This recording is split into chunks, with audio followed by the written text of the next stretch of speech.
Leah Remini has been a member of Scientology since she was a teenager. But since breaking with the church, she's been warning others to stay away and sharing her stories from the inside. Here's my Nightline co-anchor, Dan Harris. I'm going to tell these stories in hopes that people wake up and go, okay, somebody needs to do something about this.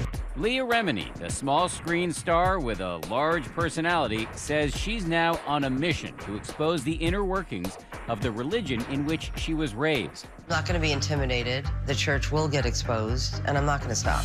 Remini's running battle with the Church of Scientology reaching a whole new level this week with the airing of the first episode of her A&E docu-series, Leah Remini, Scientology and the Aftermath. In this 8-part series, Remini follows other former members of the church and tells their story. I hope that this project at least validates your pain is real. Remini's public feud with Scientology began in 2013 when she quit the church and escalated last year with the release of her book, Troublemaker, in which she described her life within Scientology. The church said the book was a pathetic quest to get publicity. As for her new show, the church insists it's full of lies and says it is doomed to be a cheap reality TV show, saying in a statement to ABC News, it is sad that Leah Remini wishes to exploit for money those who tirelessly worked to help her when no one else was willing to tolerate her behavior, adding that she needs to stop blaming the church. She needs to move on with her life instead of pathetically exploiting her former religion, her former friends, and other celebrities for money. Remini is now demanding $1.5 million from the church for what she tells The Hollywood Reporter is a response to the horrific and libelous letters that they sent about me. They were trying to stop the show from happening. They were trying to disparage my name. When you stop people's lives and families, I'll stop too. I sat down with Remini just last year. In this interview, she described the power and allure of the church for her when she joined as a child. So for a kid who was always looking around, comparing herself to other people, to be part of a faith where you had a mission to save the planet. Save the planet. That must have been a big deal.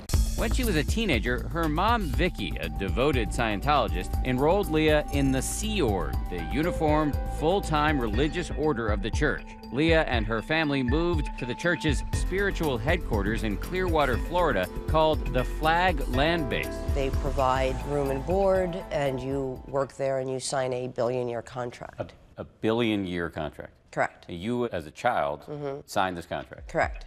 Scientologists believe in reincarnation and expect Sea Org members to continue working for the church after they come back. What kind of work were you doing? It could go from working in a laundry room to working industrial sanders to... Industrial sanders? The church says children are no longer admitted into the Sea Org. The church also says that Leah was dismissed for her inability to maintain the ethical standards related to fraternization, and that Leah even petitioned to stay but failed.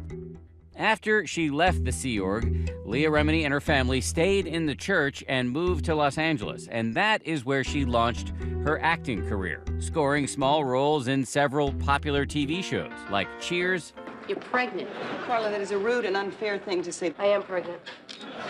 Saved by the Bell. I know when the cat's away, the mice will play. And NYPD Blue. We had a fight. He took a knife and he tried to murder me. How helpful was Scientology in terms of getting your acting career started? There's tools that are very, very helpful to you in your life, to you as an actor. I walked into a room where some people might feel, cower in front of a casting director. I wasn't. And that confidence paid off when she landed the role of Carrie Heffernan on the CBS sitcom The King of Queens, which she says the church used to its advantage.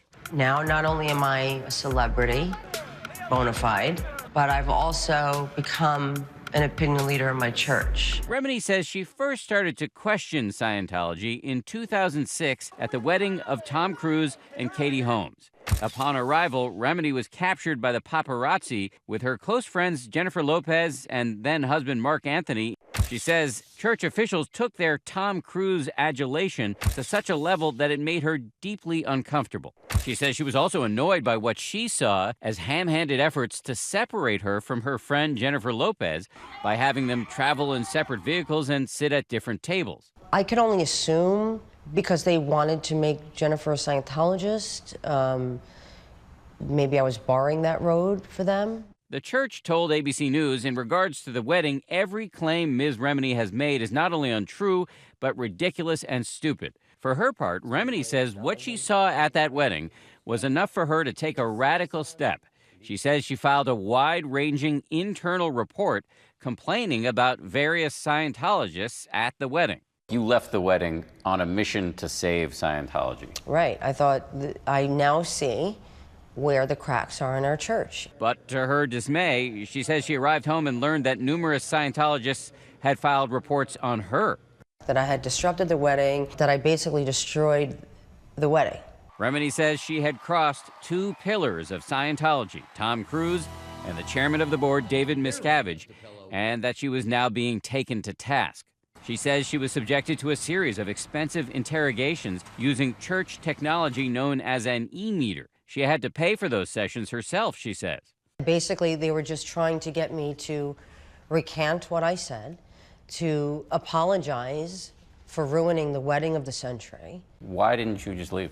I wasn't ready to leave the church. She remained in the church for a time, but she says an inexorable process had been set in motion, leading her and her family to finally quit in 2013, and then to her writing her book. And now it all appears to be culminating in this new show on A&E, which Remini says she hopes will provoke real change in Scientology. For Nightline, this is Dan Harris in New York.